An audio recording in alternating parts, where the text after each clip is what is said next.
Welcome back to another video. Yes, I do go out on this one. In fact, I've been out. What I was going to talk to you briefly about before I show you what I've been doing is I love poring over maps and planning trips almost as much as actually doing the sort of trips out and the overnighters. There's just something about doing a good recce of a potential wild camping spot and then just see what it looks like when you actually get there. But you can do an awful lot of good planning and just using maps. And I was just going to show you the sort of things that I look at when I bring up a map up. I actually use an app with the Ordnance Survey maps downloaded on it, which I pay an annual subscription for. It just makes things an awful lot more convenient rather than taking a great big box of maps and not really knowing which one you're going to be looking for. I certainly do get the map for the area once I've decided where I'm going, but I do like to do the recce's using the app on the little iPad here. It does help you jump between scales as well, and you can also get that sort of satellite view. So I'll just show you a couple of things I've been looking at before we go out on my recce for the next trip. So I got the scratching of the dog on the wooden floor here, but here's just a random wood that I've found somewhere in the country, and it's the good thing is that you can switch between satellite views and normal views. And if I just pick this little one here, one of the things I wanted to emphasize was the fact that you don't need what looks like a big space on one of the maps. And if you use the scale here, these I'll just get rid of that. These blue squares here are kilometres square. So even this little wood here with the blue W is about 400 metres along the sort of long end of it, and it's about 300 metres or 250 metres wide. So it's a good space that if you were to use it, you could actually go and get yourself quite nicely concealed in there. The other thing about using these online OS maps is that you can very quickly go to a legend and find out what the things mean around it. And the good thing about this little wood that I'm looking at here is that you can see on the north side there's what looks like a stream, a water source, and also running on the left side of the wood from north to south is another water source. And that W there, if we were to bring down the legend here, there we go, the legend, and I can have a quick look through here and see what that W is for. And here we go. Just there where you see W's.SPR is a well or a spring. So it's got a well there. And there already you've got a potential water source. So that wood is just randomly picked, and it just shows you that you don't actually need a massive area to go and consider doing a little bit of wild camping. If you can see, it's got a north-south path to the right of the wood there, and so that would make it pretty easy access. And the contour lines in brown there show that it's probably pretty level. And the sort of fluffy coloured trees mean it's a deciduous broadleaf woodland. So that's pretty good, especially in the summer, for a bit of concealment as well. So it's pretty much what I've been doing. What I'm planning to do as soon as the weather gets better and the nights get a little bit longer is I was passed a Packraft, a two-seater Packraft, by some really kind neighbours of mine, and I'm really excited to give it a go. And I've been thinking about, well, where do I take it, Scotland and so on, and then I thought, well, actually there's a really good navigable canal very close to me here. It's pretty urban for a lot of it because obviously it used to run through the mill towns and for those sort of factories, but there's also some really, really nice rural parts of it. And I've got a little plan of about a 6k canal paddle, taking some kit, and I've found on the map here a potential wood that I want to take a look at with a view to doing my overnighter there. I've looked as best I can on the OS map using the app here, but there's nothing like going to see it in the flesh, so we'll do that now.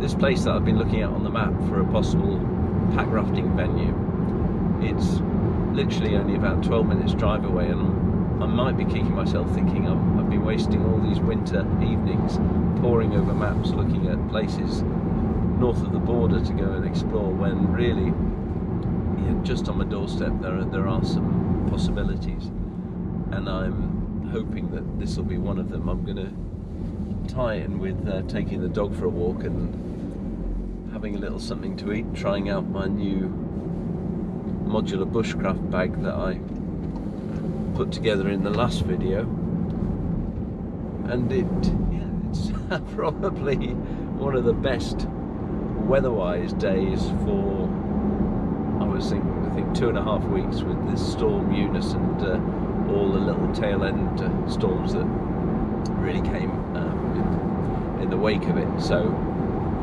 fingers crossed, should be there in 10 minutes.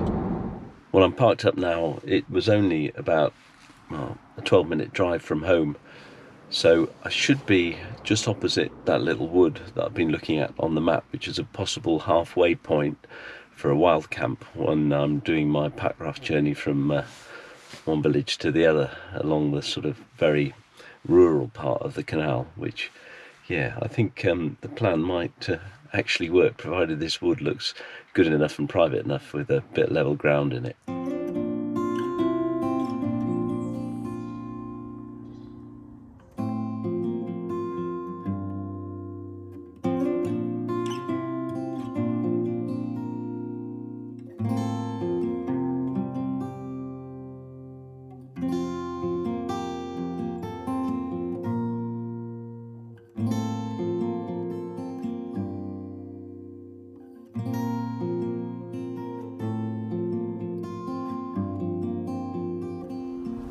So I think this has been pretty good, really. There's a little bit of traffic noise, but I'm just walking past the bit of woodland that I've got in mind for this wild camp halfway through the packrafting little trip that I've got planned. And I've just sent the drone up, so you'll be looking at some shots now, and quite frankly I think it's going to be perfect. It's a mixture of deciduous and fern, so hopefully there'll be a bit more leaf cover in a month or so when I plan to come and do the little trip. So yeah, it one of these things where the map fits nicely, and it was pretty much what I was hoping for, even more actually, because it's an awful lot flatter than I'd hoped for, and it doesn't rise up too steeply from the canal, because quite often canals have obviously got the built-up banks, they're man-made, and therefore there's some really good mooring points for the pack raft or canoe, whichever I decide to bring. And I can get myself quite deep into that wood, nice and hidden, and should have an undisturbed wild camp. So I'm really pleased about this little recce, and it just shows that time spent looking at maps, or at least just coming out to the place where you intend to have a little bit more of an extended adventure, is definitely worth it, because there's the wood, and you can probably see the very shallow banking down to the canal, whereas where I'm standing here, you look back there, it's all pretty steep. I mean, it's doable, but it'll be just nice to moor up and gently step onto the bank, and that's going to be a good venue. Excellent. So I'm just going to find somewhere where I can set down now and have a bite to eat, because I think it's about that time.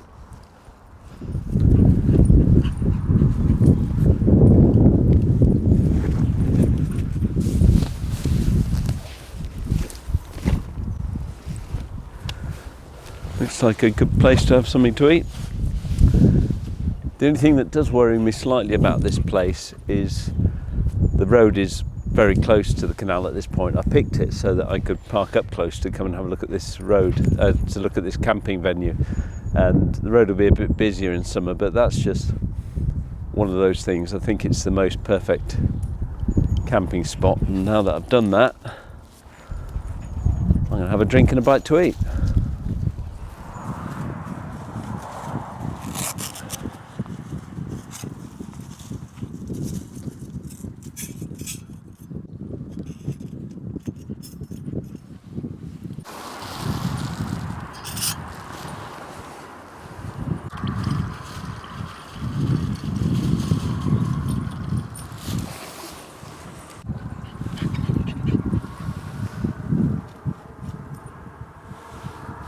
Just using my fire trough mini today, got the Trangia burner in it, and I'm just going to put these little inserts upside down because that helps sometimes with the slightly bigger pots to keep it raised a little bit and make the flame a bit more effective. So I'll just let that bloom and get a brew on.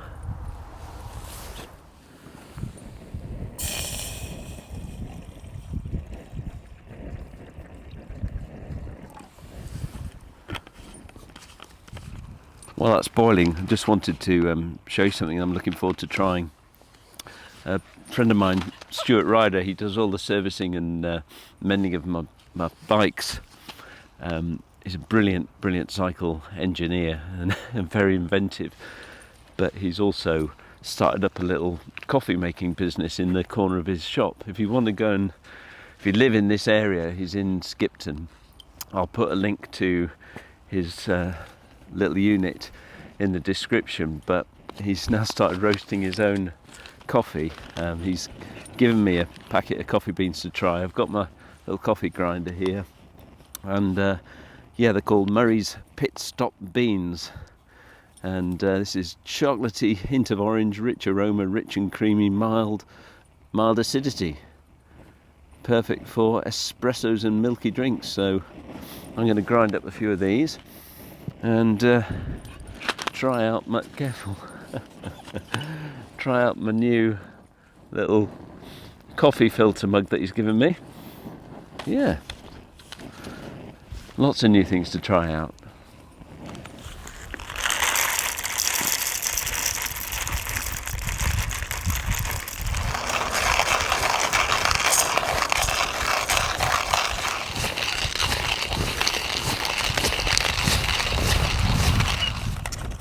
Never used this before. It's called the ultralight Java drip. Java drip.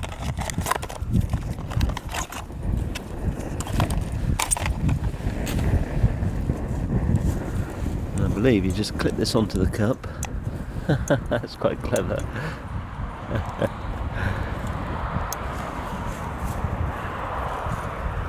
There we go. Water's nearly boiled.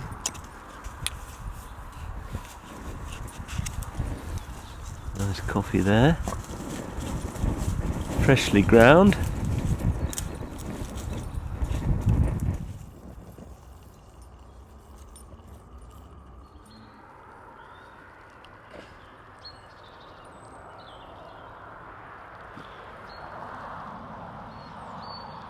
I like this little Java drip, it's quite a laugh.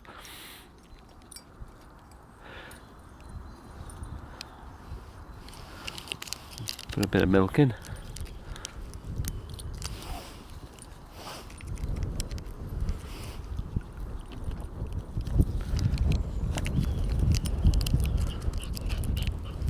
Oops.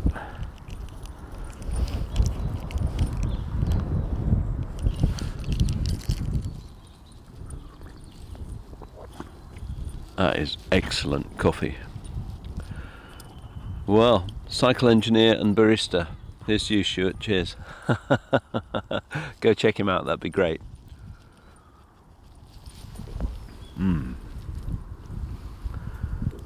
Right, and get some food on now. I've just bought a little boil in the bag. I think it's tikka vegetables, something like that. I'll show you it in a minute. And just boil that up, and I've got a couple of tortillas to have with that as well. So, yeah, pretty hungry after all that drone filming.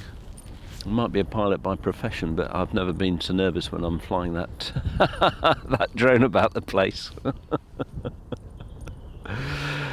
Right, refuel and get going. Trader Joe's Indian fare tikka vegetables.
Come on.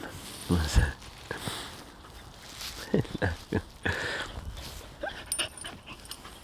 Oi, them flatbreads.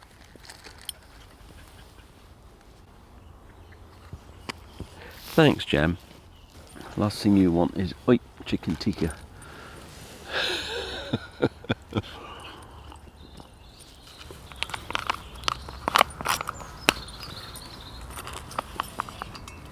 Wow, hot.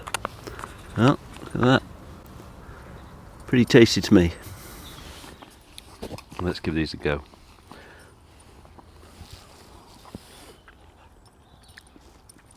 Oh, that's really delicious.